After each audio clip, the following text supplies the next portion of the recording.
Welcome to Insider Med. Today we consider, can humans really be frozen in suspended animation?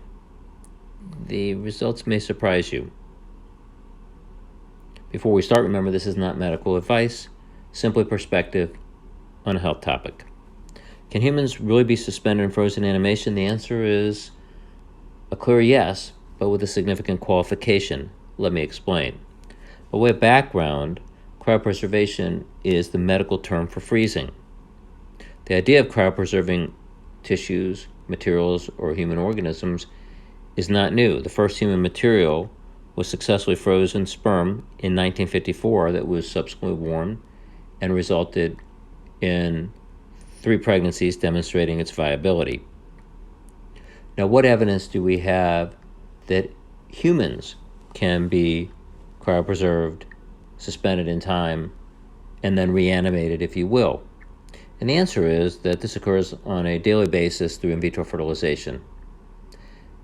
Extra embryos are frozen on a daily basis, warmed, thawed, and implanted at later times, and have resulted in literally many thousands of pregnancies.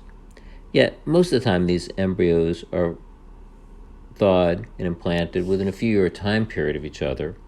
And so it doesn't really highlight the effects on human biology and the delay in aging that occurs with this process. A recent report highlighted it in a very significant way, and that was from embryos that were frozen in 1992 and most recently donated to another couple and resulted in a twin pregnancy 30 years after the time that they were frozen. Now, we intuitively all know now that those 30 years still result in newborn babies from those embryos, yet a 30-year gap has occurred. And these embryos are 30 years later than the original time that they were frozen. To highlight this, the recipient dad was 5 years old when these embryos were frozen, yet now he is the father to newborns.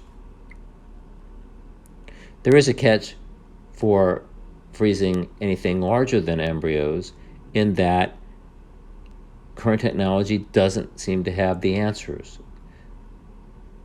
Up to several hundred cells, which embryos can be, the problem has been worked out very clearly, and there are very significant success rates with it. Certain types of tissue, because of the way that they're built, such as ovarian cortical tissue and egg and the contained eggs, allow ovarian tissue to be successfully frozen and reimplanted, and pregnancies have resulted from that as well.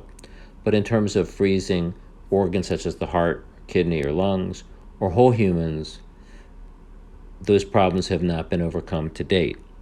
Why the difficulties? There are many, many factors, but one of them relates to the delivery of the cryoprotectants throughout the body before decay occurs.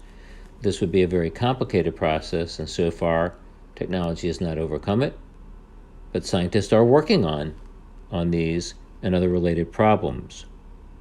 The problem, one of the significant problems anyway, that freezing creates is that we're made of 70% water, and when water goes from a liquid to a solid, it makes ice crystals, and ice crystals act as sharp little knives floating around the cell, and they can rupture the membrane much as the way a sharp object would rupture a water balloon.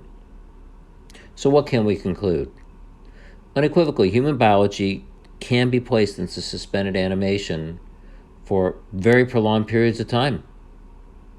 Currently, it is not feasible for whole organs or humans to be frozen, but it is not impossible to believe that with additional scientific work that these difficulties may be overcome at some point in the future.